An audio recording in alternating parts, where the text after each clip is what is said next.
चलिए आज के क्लास में हम लोग सॉल्यूशन चैप्टर के बारे में पढ़ेंगे जो फिजिकल केमिस्ट्री 12th क्लास के लिए है।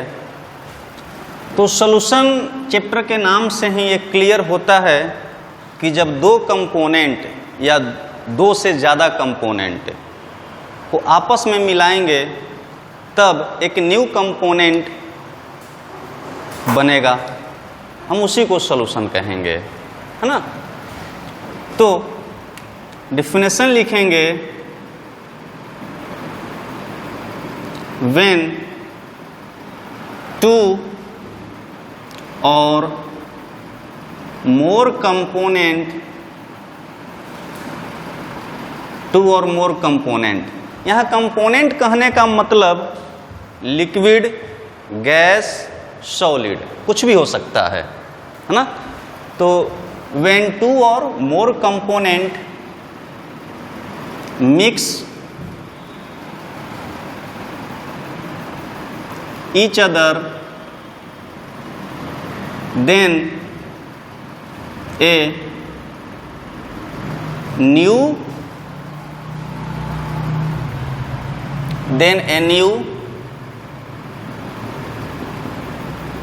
substance or material form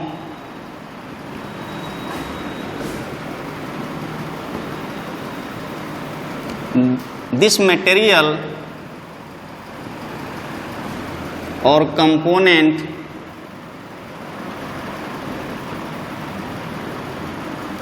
known as solution।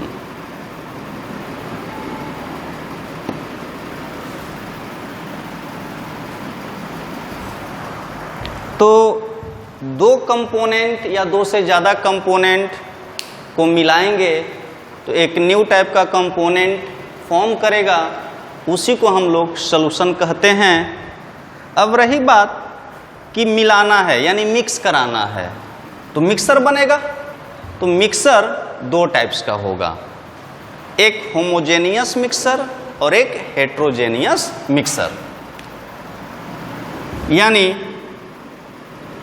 Mixer are two type, A number homogeneous mixture, B number heterogeneous mixture. Homogeneous mixture में दो या दो से ज़्यादा कंपोनेंट को एक रेगुलर अमाउंट में मिलाएंगे, रेगुलर कंपोजिशन में मिलाएंगे। यानी पूरे सॉल्यूशन के दौरान, यानी पूरे सॉल्यूशन में उसका कहीं से कंपोजिशन या फिजिकल प्रॉपर्टी देखा जाए तो एक समान आए, उसको हम लोग होमोजेनियस मिक्सर कहेंगे। और हेट्रोजेनियस मिक्सर में क्या होता है कि जो थ्रू आउट कंपोजिशन होगा या थ्रू आउट उसका फिजिकल प्रॉपर्टी होगा वो चेंज करेगा, मतलब कहीं ज़्यादा अमाउंट में रहेगा, कहीं कम अमाउंट में रहेगा, उसको हेट्रोजेनियस मिक्सर कहेंगे। यानी होमोजेनियस मिक्सर में लिखेंगे क्या हम कि जब दो कंपोनेंट को मिक्स कराएंगे तो दोनों कंपोनेंट का कंपोजिशन थ्रू आउट सॉल्यूशन में रेगुलर अमाउंट में मिक्स होगा। यानी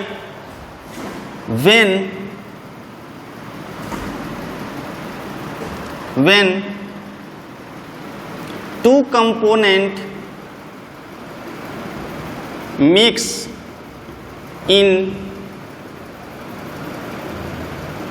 regular amount, then that type of mixer known as homogeneous mixer. ठीक है। और इसमें क्या लिखेंगे, when two component mix in irregular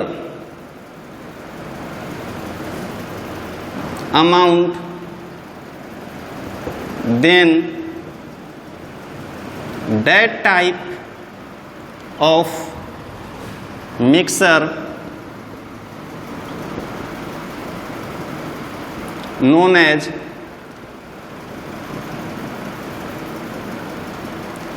heterogeneous mixture। ठीक है, तो ये तो होमोजेनियस हो गया, ये हेट्रोजेनियस हो गया। अब हमको 12th सिलेबस के अनुसार जो सॉल्यूशन चैप्टर पढ़ना है उसमें बाइनरी सॉल्यूशन के बारे में ही केवल जानकारी लेना है। अब रही बात कि बाइनरी सॉल्यूशन होता क्या है, यानी वैसा सॉल्यूशन जो सिर्फ दो ही कंपोनेंट से मिलकर के बना हो, उसी को हम लोग बाइनरी सॉल्यूशन के नाम से जानेंगे। यानी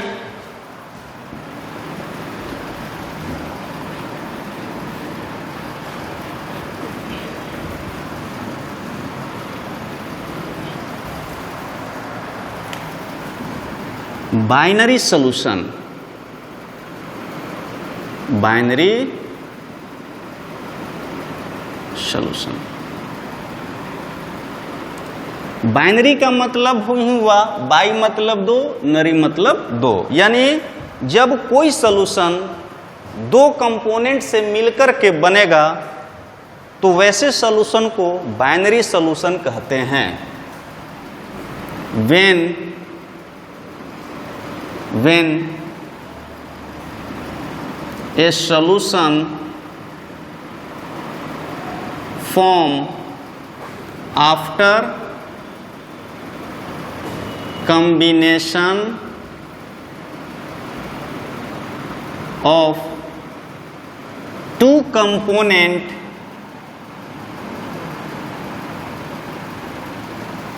when a solution form after combination of two component known as binary solution. यानी केवल बाइनरी सॉल्यूशन के बारे में ही और बाइनरी सॉल्यूशन से रिलेटेड ही टर्म्स इस चैप्टर में पढ़ेंगे हम लोग। यानी एग्जाम्पल में ले लेते हैं, यदि यहाँ पर ले लिया हमने वाटर प्लस सॉल्ट, तो दो टाइप का कंपोनेंट हो गया, ये वाटर हो गया और ये सॉल्ट। एक ये कंपोनेंट दो, तो जो बना ये सॉल्यूशन, इस सॉल्यूशन का नाम होगा binary solution.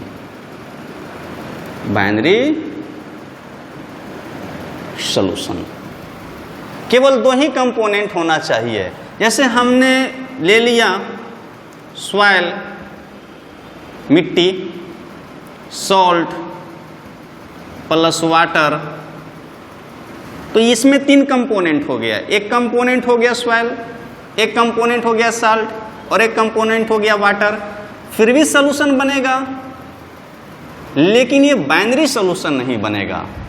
Not binary solution, यानी ये बाइनरी सॉल्यूशन नहीं बनेगा।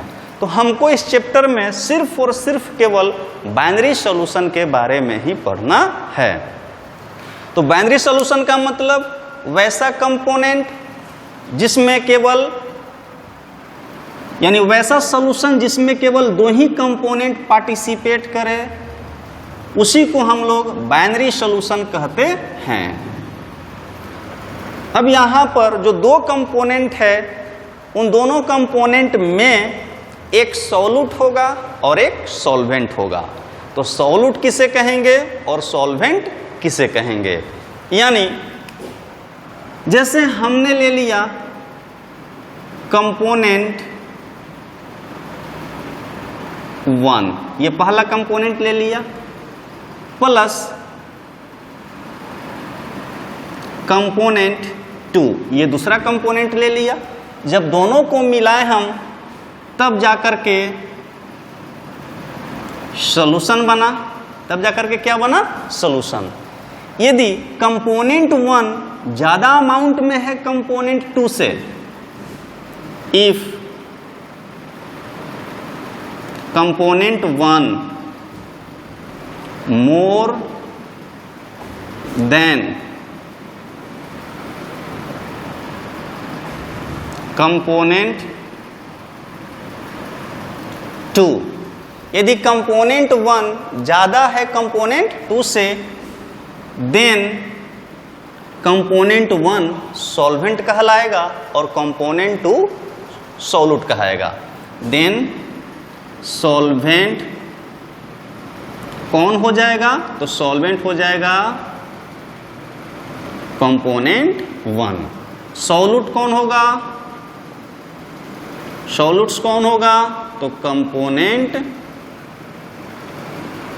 2। सॉल्यूट मतलब सॉल्यूशन में जो कम अमाउंट में हो उसको सॉल्यूट कहेंगे। सॉल्वेंट का मतलब सॉल्यूशन में जो ज़्यादा अमाउंट में है। तो हमने क्या माना? यदि कंपोनेंट 1 ज़्यादा है कंपोनेंट 2 से तो कंपोनेंट 1 सॉल्वेंट बनेगा, कंपोनेंट 2 सॉल्यूट बनेगा। बट इफ कंपोनेंट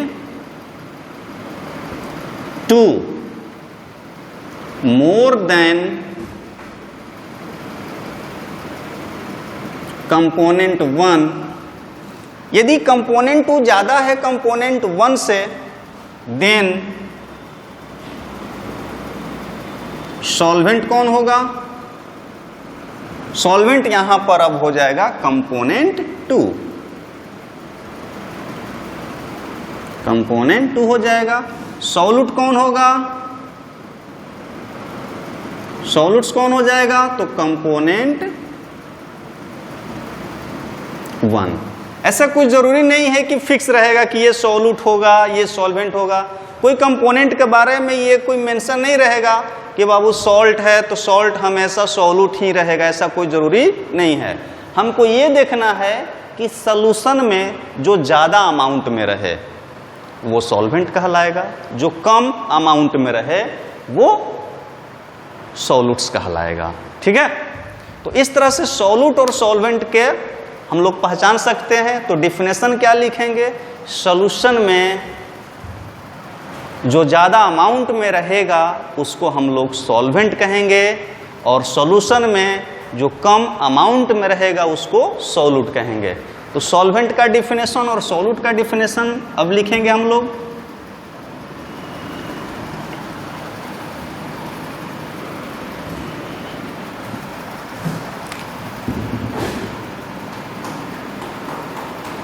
सॉल्वेंट पहले ही बताए हैं आप लोगों को कि सॉल्यूशन में जो ज़्यादा अमाउंट में रहे उसको सॉल्वेंट कहेंगे। यानी a type of component which present in more is present in more amount in solution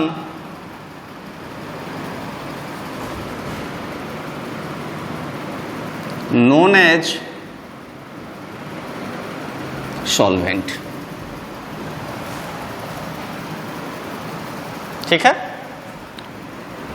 solvent he solution का फिजिकल प्रॉपर्टी को डिटरमाइन करता है। यानी सॉल्वेंट से ही सॉल्यूशन का प्रॉपर्टी मालूम चलता है कि सॉल्यूशन मेरा सॉलिड होगा कि लिक्विड होगा कि गैस होगा। यानी solvent determine the physical property of solution.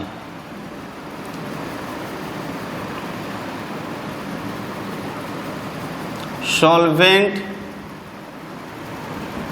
determine the physical properties of solution। For example ले लेते हैं, जैसे हमने लिया सॉलिड अब प्लस लिक्विड, ये मेरा सॉल्वेंट है। लिक्विड मेरा यहाँ पर सॉल्वेंट है। तो जो सॉल्यूशन बनेगा वो कैसा बनेगा? ये क्या बता रहा है कि solvent determine the physical property of solution, यानी फिजिकल प्रॉपर्टी का मतलब होता है कि सॉल्यूशन सॉलिड होगा कि लिक्विड होगा कि गैस होगा। तो यहाँ पर सॉल्यूशन जो भी बना उस सॉल्यूशन में लिक्विड का मात्रा ज़्यादा है, इस चलते जो सॉल्यूशन बना वो लिक्विड सॉल्यूशन बनेगा। लेकिन यदि यहाँ पर सॉलिड प्लस लिक्विड ले लेते हैं और सॉलिड को सॉल्वेंट मान लेते हैं तो यहाँ पर जो सॉल्यूशन तैयार होगा वो सॉलिड सॉल्यूशन तैयार होगा। लेकिन यहाँ पर हमने ले लिया गैस प्लस लिक्विड और यहाँ पर सॉल्वेंट गैस को बना लिया, तो जो सॉल्यूशन तैयार होगा वो गैस सॉल्यूशन तैयार होगा। यानी सॉल्वेंट जितना ही ज़्यादा होगा, सॉल्वेंट ही हम लोग के सॉल्यूशन के प्रॉपर्टी को डिटरमाइन करता है कि सॉलिड होगा कि लिक्विड होगा कि गैस होगा।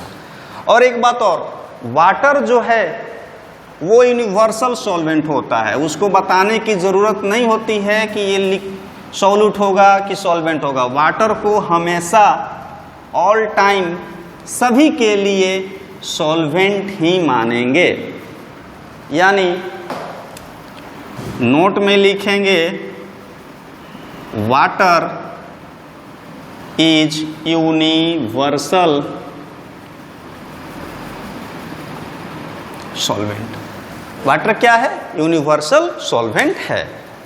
अब हम बात करेंगे सॉल्यूट की।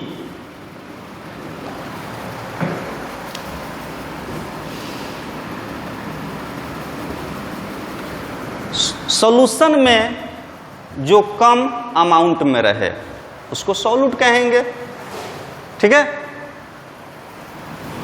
ए type of component which present in less amount in solution known as solutes, ठीक है। सॉल्यूशन में जो कम अमाउंट में रहेगा उसी को हम लोग सॉल्यूट कहेंगे। यानी एक सॉल्वेंट एक सॉल्यूट मिल करके सॉल्यूशन का फॉर्मेशन किया। अब हम solute, solvent, binary solution, homogeneous, heterogeneous के बारे में जान गए। अब हम और भी आगे कुछ टॉपिक्स पढ़ेंगे जिसके बारे में इस चैप्टर का और जो भी टर्म्स है वो क्लियर होंगे, जैसे mass percentage, volume percentage, mole fraction, part पर मिलियन, मोलारिटी, मोलालिटी, ये जितने भी टर्म्स हैं ये इस चैप्टर में बहुत ही ज़्यादा यूज होंगे। तो हम इस सारे टर्म्स को वन बाय वन करके पढ़ेंगे। तो सबसे पहले हम लोग जानकारी लेंगे मोल फ्रैक्शन के बारे में। यानी मोल फ्रैक्शन क्या होता है? मोल फ्रैक्शन सबसे इंपॉर्टेंट टर्म है इस चैप्टर का, मोल फ्रैक्शन। इसको फाइंड करना सीखेंगे हम लोग, कैलकुलेट करना सीखेंगे कि कैसे मोल फ्रैक्शन को कैलकुलेट किया जाए। जैसे हम एक छोटा सा एग्जांपल लेते हैं। मान लेते हैं कि सॉल्ट और वाटर, नमक और पानी। सॉल्ट का मान लीजिए कि 2 मोल ले लिया हमने और वाटर का 5 मोल ले लिया। कुल मिलाकर के कितना मोल हो गया? सॉल्यूशन बना तो कुल मिलाकर के कितना मोल हो गया? 5 और 2 7 मोल। तो 7 मोल तो सॉल्यूशन हो गया टोटल। तो 2 मोल सॉल्ट था, ठीक, और 5 मोल वाटर था। तो यहाँ पर मोल फ्रैक्शन सॉल्ट का भी निकाला जा सकता है और मोल फ्रैक्शन सॉल्वेंट यानी वाटर का भी निकाला जा सकता है, मोल फ्रैक्शन सॉल्यूशन का भी निकाला जा सकता है। तो मोल फ्रैक्शन का मतलब क्या होता है, यानी मोल फ्रैक्शन को डिफाइंड करेंगे कि mole of the component which participate in solution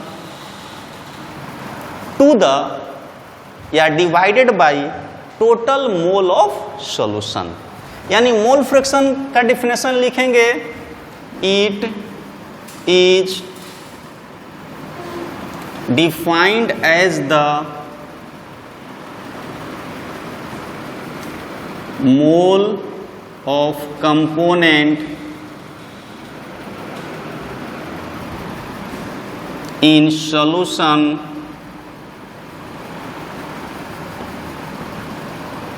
divided by total moles of solution. It is denoted by x. इसको हम लोग x से डिनोट करते हैं, कैपिटल X, चलिए लिख देते हैं कैपिटल X। यानी mole fraction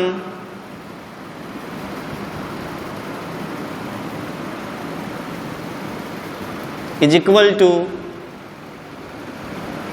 moles of component in solution divided by total moles of solution। ठीक है। लेट दो कंपोनेंट सॉल्यूशन में पार्टिसिपेट करता है, एक सॉल्यूट और एक सॉल्वेंट, है ना। तो सॉल्यूट का भी मोल होगा, सॉल्वेंट का भी मोल होगा, दोनों को मिलाएंगे सॉल्यूशन बना, यानी सॉल्यूशन का भी मोल होगा। Let in A, let two component A comma B, let two component A comma B, full stop। Na is the mole of component A, Nb is the mole of component B। Na क्या है, component ए का मोल है, और N B क्या है, component B का मोल है। ठीक है। तो किसी एक को हम सॉल्यूट मान सकते हैं, किसी एक को हम सॉल्वेंट मान सकते हैं। तो यहाँ पर हम मान लिए कि सॉल्यूट कंपोनेंट ए को हम मान रहे हैं और सॉल्वेंट कंपोनेंट बी को मान रहे हैं। Component A is solute, comma component B is solvent। यानी सॉल्यूट को मिलाएंगे सॉल्वेंट के साथ, तब सॉल्यूशन बनेगा।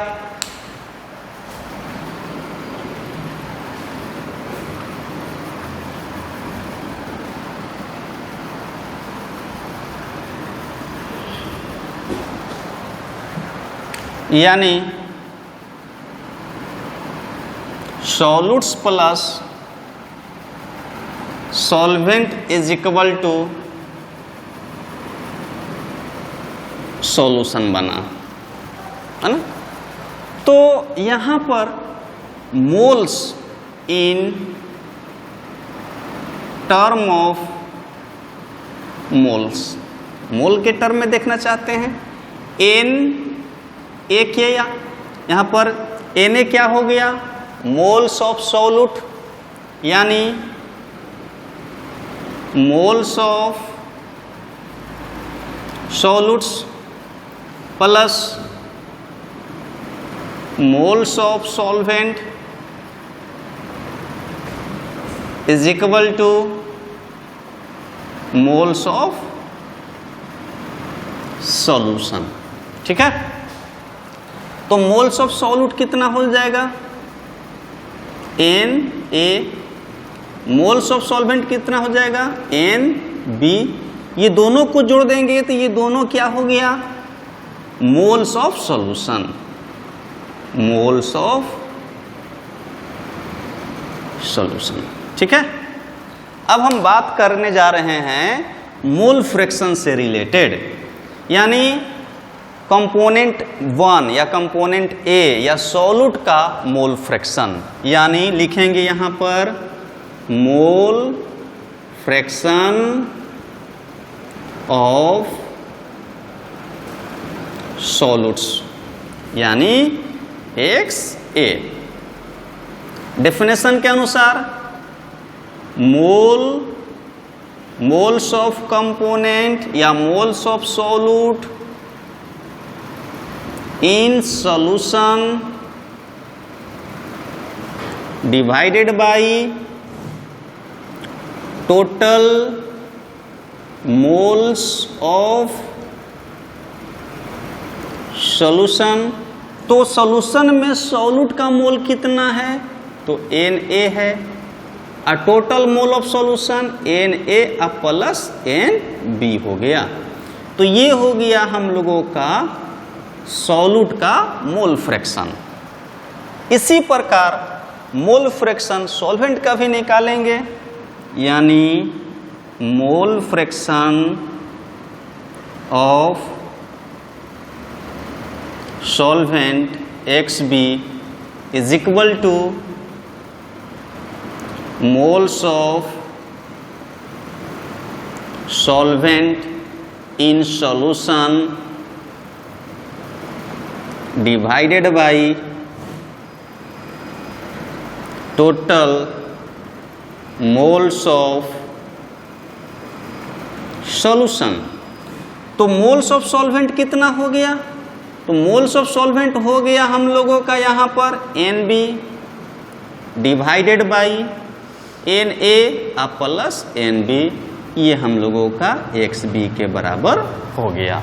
यानी मोल फ्रैक्शन ऑफ सॉल्वेंट हमने निकाल लिया, मोल फ्रैक्शन ऑफ सॉल्यूट निकाल लिया।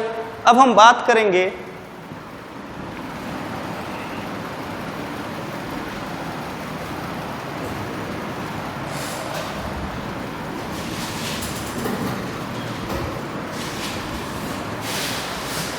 देखेंगे यहां पर हमने लाया है नाउ।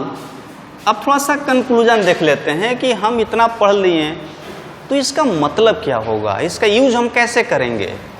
यानी XA बराबर में हमने लिखा Na divided by Na plus में Nb, मतलब मोल of component A divided by total moles of solution. XB बराबर में क्या लिखा गया था, Nb divided by Na plus में Nb, यानी इसको सॉल्यूट मानिए, इसको सॉल्वेंट मानिए। यार दोनों को हम जोड़ करके देखते हैं। नाउ यहाँ पर हम देखते हैं एक टर्म, एक फॉर्मूला जनरेट करेंगे। यदि हम XA प्लस XB करके देखते हैं तो मिलता क्या है, देख लेते हैं। Na divided by Na plus में Nb प्लस में Nb divided by Na plus में Nb, दोनों का LCM सेम ही होगा Na प्लस Nb, क्योंकि नीचे वाला टर्म्स दोनों सेम है तो यहाँ LCM यही होना चाहिए। यहाँ Na हो जाएगा प्लस Nb। देखिए नीचे वाला टर्म और ऊपर वाला टर्म न्यूमरेटर और डिनोमिनेटर सेम है तो कैंसिल हो जाएगा, तो क्या मिला, 1 मिला। यानी XA प्लस में XB बराबर में क्या मिल गया, 1। यानी इसका मतलब ये हुआ कि सॉल्यूशन दो कंपोनेंट से मिलकर के बना, सॉल्यूट और सॉल्वेंट। पहला कंपोनेंट यानी सॉल्यूट का मोल फ्रैक्शन, सॉल्वेंट का मोल फ्रैक्शन, यानी सॉल्यूट और सॉल्वेंट के मोल फ्रैक्शन को यदि जोड़ दिया जाए, सम कर दिया जाए, ऐड कर दिया जाए, तो रिजल्ट जो मिलेगा वो 1 के बराबर मिलेगा।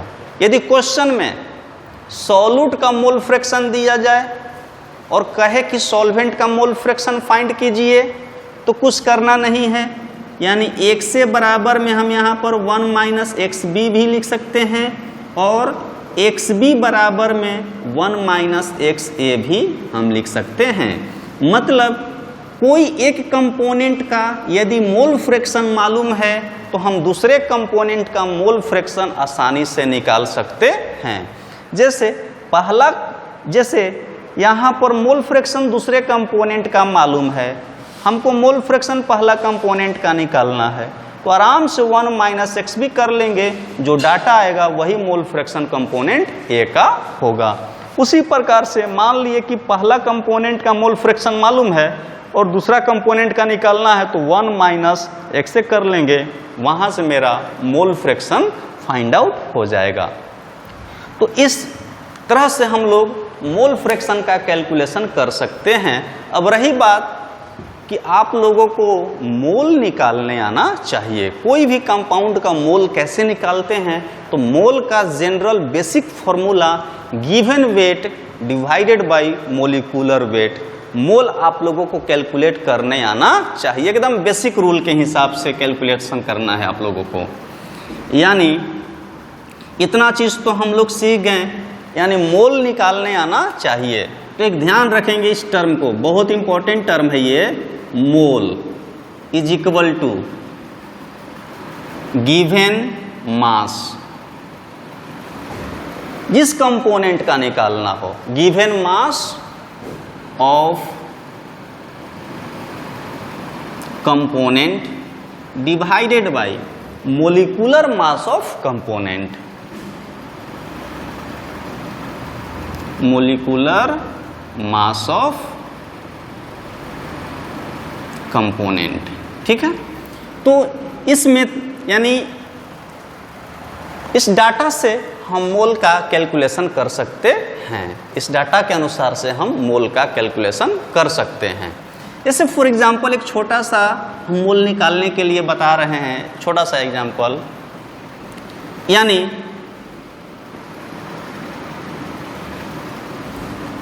$90 gram water present in a solution, then find the mole of water in a solution। यानी 90 ग्राम वाटर किसी सॉल्यूशन में है तो उस सॉल्यूशन में वाटर का कितना मोल है ये बताना है। तो गिवन मास ऑफ वाटर कितना दिया गया है क्वेश्चन में, तो 90 ग्राम। ठीक है, और मोलिकुलर मास ऑफ वाटर क्या होता है, मोलिकुलर मास ऑफ वाटर क्या हो जाएगा, यानी मोलिकुलर मास ऑफ वाटर के लिए यानी H2O होता है, हाइड्रोजन का 1 यानी 2 है, तो फाइंड करेंगे 1 गुना 2 अब प्लस ऑक्सीजन का 16 हो जाएगा। तो 16 और 2 कितना हो गया, 18 ग्राम हो गया। ठीक है, molecular mass.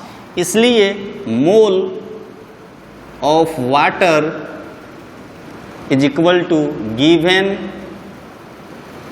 Mass divided by molecular mass. चूंकि वाटर का निकाल रहे हैं तो यहाँ लिख दिए हैं, तो गिवन मास कितना है 90 ग्राम डिवाइडेड बाय मोलिकुलर मास कितना है 18 ग्राम। ये 5 बार में कैंसिल हो गया, यानी सॉल्यूशन में 5 मोल जो है वो वाटर है। 5 मोल क्या है, वाटर है। ठीक है, तो इस तरह से हम लोग मोल का कैलकुलेशन करेंगे। जब मोल का कैलकुलेशन कर लेंगे तो मोल फ्रैक्शन का भी कैलकुलेशन कर सकते हैं। ठीक है, तो इसके बाद हम लोग का और भी टर्म्स है, जैसे में mass percentage, volume percentage, mass by volume percentage, molality, molarity, ये सारे चीज़ हैं जो कि अगले क्लास में हम लोग पढ़ेंगे। आज के लिए ही बस इतना।